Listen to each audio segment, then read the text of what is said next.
चाहते हैं बलूचिस्तान एक आजाद रियासत हो। आज बलूचिस्तान का माहौल ऐसा ही है जैसे आप किसी पसमानदा इलाके में आ गए हैं और बलूचिस्तान को हर दौरे हुकूमत में पैकेज दिया जाता है। पैकेज देने का मकसद अवाम की खिदमत होता है, हुकूमत का काम है, मगर ये लोग पैकेज ऐसे देते हैं जैसे हम और आप भिखारी हैं। आप एक ऐसे सूबे से आपका ताल्लुक है जहां के इस वक्त ग्रीवेंसेस जो है वो आसमान को छू रहे हैं। वहां पे गवर्नमेंट की रेट नहीं है, 70% बलूचिस्तान में गवर्नमेंट की रेट नहीं है, 80% में गवर्नमेंट की रेट नहीं है वहां पे। और ये हालात बाकी पाकिस्तान में भी हो सकते हैं। पाकिस्तान के इदारों को मुतनाज़ा कौन बना रहा है? हिंदुस्तान की बोलियां कौन बोल रहा है? पाकिस्तान के मफादात को नुकसान कौन पहुंचा रहा है? आज जनाब स्पीकर, बलूचिस्तान में खड़े होकर इनके प्लेटफॉर्म से बलूचिस्तान की आजादी के नारे लगे। शर्म आनी चाहिए तुम्हें, शर्म आनी चाहिए तुम्हें। तुम पाकिस्तान की बात करते हो। आज मुझे लगता है और मुझे कहने दीजिए, नरेंद्र मोदी की रूह इसमें मुंतकिल हो गई है। ये वो आज जो बयानिया, जो हिंदुस्तान का बयानिया है, वो आज इनकी घुट्टी में शामिल हो गया है। पाकिस्तान डूबेगा तो जहालत की वजह से डूबेगा, इसलिए नहीं डूबेगा कि इंडिया ज्यादा ताकतवर है। मैं आज लाल किले की प्राचीर से कुछ लोगों का विशेष अभिनंदन और आभार व्यक्त करना चाहता हूं। पिछले कुछ दिनों से बलूचिस्तान के लोगों ने, गिलगिट के लोगों ने, पाक ऑक्युपाइड कश्मीर के लोगों ने, वहां के नागरिकों ने जिस प्रकार से मुझे बहुत बहुत धन्यवाद दिया है, जिस प्रकार से मेरा आभार व्यक्त किया है, मेरे प्रति उन्होंने जो सद्भावना जताई है, दूर दूर बैठे हुए लोग, जिस धरती को मैंने देखा नहीं है, जिन लोगों को विषय में मेरी कभी मुलाकात नहीं हुई है, लेकिन ऐसे दूर सुदूर बैठे हुए लोग हिंदुस्तान के एक प्रधानमंत्री को अभिनंदन करते हैं, उसका आदर करते हैं, तो मेरे 125 करोड़ देशवासियों का आनंद है, वो मेरे 125 करोड़ देशवासियों का सम्मान है। और इसलिए ये सम्मान का भाव, धन्यवाद का भाव करने वाले बलूचिस्तान के लोगों का, गिलगिट के लोगों का, पाक के कब्जे वाले कश्मीर के लोगों का मैं आज तहे दिल से आभार व्यक्त करना चाहता हूं। उस हालात में किसी ने बलूचिस्तान को आजाद रियासत बनाने का कहा कि तुम्हारी 70 साल की मेहनत जाया होगी। देखिए, 5th जनरेशन वार का दौर है कि पाकिस्तान में इस किस्म के हालात पैदा कर दो कि लोग चाहेंगे पर पाकिस्तान तो डिस्टेबलाइज हो गया, पाकिस्तान में क्या बच गया। और ये पता नहीं खुदा ना खास्ता, पर जब बीजेपी का नैरेटिव, मोदी का नैरेटिव, आरएसएस का नैरेटिव अगर यहाँ बेचा जाएगा इन स्टेजेस के ऊपर, वही नैरेटिव है कि पाकिस्तान को कमजोर करो, जिसके पास अमेरिका का ग्रीन कार्ड हुआ, वैस नूरानी के पास। आज मैं तो कहूंगा कि फिर वो अमेरिकन एजेंडे पे जो नया एक वो ब्लॉग बन रहे हैं, जिस अंदाज से ये इसराइल को कबूल करवाया जा रहा है, जिस तरह लोग कहते हैं कि इसके अंदर बड़े सारे पता नहीं किस किस का पैसा मिल रहा है मौलवी साहिबान को, तो इसका मैं कहता हूं जो शख्स आते हो तो अपने ग्रीन कार्ड छोड़ के आओ। अगर पाकिस्तान की बात करनी है, आप तो अमेरिकन को लॉयल हो, आप तो उनके एजेंट भी हो सकते हो। पाकिस्तान डूबेगा तो जहालत की वजह से डूबेगा, इसलिए नहीं डूबेगा कि इंडिया ज्यादा ताकतवर है, वो खुद जाहिल है इसलिए डूबेंगे। इंप्लोजन होगा, एक्सप्लोजन नहीं हो सकता पाकिस्तान का।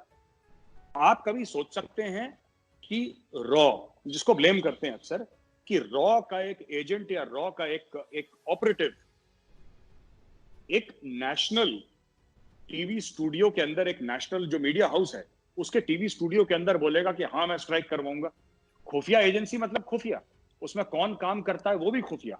अजीत डोवल का बयान आना, अजीत डोवल जो है उनके हवाले से शेरी मजारी साहबा ने उनका जो मतलब आपको पता है सिक्योरिटी उनके एडवाइजर भी है, और ये पाकिस्तान के हवाले से जो शिद्दत पसंदी की सोच जो है, बनाते हैं, पॉलिसी भी बनाते हैं, चाइना के साथ जो किया और मोदी प्लस है, मोदी प्लस उनको कहा जा सकता है पाकिस्तान मुखालफी और मुस्लिम मुखालफ हवाले से अगर बात की जाए, उनका एजेंट है। हाँ जी, तो उन्होंने जो जनाब क्या है कि हाइब्रिड जो जंग की, एक तो उन्होंने धमकी दी, हाइब्रिड वार की धमकी दी, दूसरा उन्होंने पीडीएम के जो अवैस नूरानी की जानब से वही बलूचिस्तान तोड़ने की बात, मरियम नवाज की जो जबरी गुमशुदगियों के हवाले से जो मसला है, 2-3 दफा आपको पता है मुलाकातें की उन्होंने जाके जी, और नवाज शरीफ की जानब से मुसल्लह अफवाज में बगावत याद आ रहे हैं, ये बगावत के बीज जो बोने के हवाले से कोशिशें जो है, क्या ये भारत के मशीर कौमी सलामती और PDM के मकसद इत्तफाकी यकसानियत है? ये शीरी मजारी साहब का ट्वीट है। उसके बाद आ जाए अजीत डोवल साहब की और गिदर बब्बियां स्ट्रेटजी, ये नया जो इंडिया के नाम से एक उनका जो आर्टिकल छाया हुआ है अजीत डोवल का, और इस से खतरा होगा हमारे मुल्क को, वहां पर जाकर अटैक नया इंडिया के नाम से जो एक कॉन्फ्रेंस है, और उन्होंने कहा कि जहां से खतरा होगा हम उस मुल्क के अंदर जाके उसको जंग का मैदान बना देंगे। मुझे ये बताया, और ये उन्होंने कहा कि न्यू डॉक्ट्राइन है भारत की, पहले हमारी ये थी पॉलिसी कि हम पहल नहीं करते थे, अब उनका जहां से हमें खतरा होगा वहां जंग करेंगे। और उनका कोरोना के हवाले से बेशक हमारी हालत बदतर है, लेकिन उसके बावजूद मिसाइल जंगी साजो सामान वो हम खरीद रहे हैं। लेकिन ये जो अंदर जाकर जंग है ना, ये शायद वो असलहे वगैरह का नहीं, वो तो बॉर्डर पर है। उन्होंने जो कहा अंदर मैदान जंग बनाएंगे, वो तो दहशत। अब मामला ये है कि दुनिया की अक़वाम आलम, सिक्योरिटी काउंसिल, UNO, अमरीका, जितनी इंसानी हकूक की तंजीमें तो अपने एमनेस्टी इंटरनेशनल दफ्तर बंद करके चलेगी, आपको पता ही है जो यहाँ पे सूरत हाल है। मामला ये है कि ये किसी भी न्यूक्लियर मुल्क के हवाले से उसको ये धमकी देना कि हम आपकी सरजमीन पे आके हमले करेंगे, ठीक है, ये तो मेरा ख्याल है मैं माफी चाहता हूं। इन्होंने इतनी तशद्दुद करी है, इन्होंने इज्जतें लूटी हैं बलोच औरतों की, इन्होंने जवान लड़कों को गायब कराए, इन्होंने छोटी छोटी बच्चियों को गायब कराए। इनके ऊपर तो इतनी बद्दुआएं हैं, ये 6 नहीं 600 मरेंगे Vaibhav. Mark my words, I am telling you, and not because of anything else. इनके दिमागों में कोई भी कॉन्स्पिरेसी थ्योरीज हो, इनके दिमाग में कुछ भी हो कि यहूदियों की साजिश है और हिंदुओं की, ये बकवास तो करते ही हैं। You know, Punjabi Pakistanis they have very limited IQ। सच्ची बात तो ये है कि अपने गरिबान में झांक कर देखें ये लोग। बांग्लादेश क्यों अलग हुआ था? बांग्लादेश इसलिए अलग नहीं हुआ था क्योंकि हिंदुस्तान ने साजिश करी थी। मुक्ति बाहिनी इसलिए बनी थी क्योंकि 30 लाख बंगालियों को मारा और 10 लाख बंगाली औरतों के साथ रेप करा, तब जाके बनी मुक्ति बाहिनी। भाई, हम अगर बांग्लादेश का एग्जांपल, हम हथियार पकड़ा सकते हैं मुक्ति बाहिनी को, हम उनको ट्रेनिंग दे सकते हैं, ट्रिगर तो वही दबा रहा है ना, ट्रिगर तो वही दबा रहा है। बलूचिस्तान को आजाद करा के आप किसका बयानिया दे रहे हैं और किसको खुश कर रहे हैं?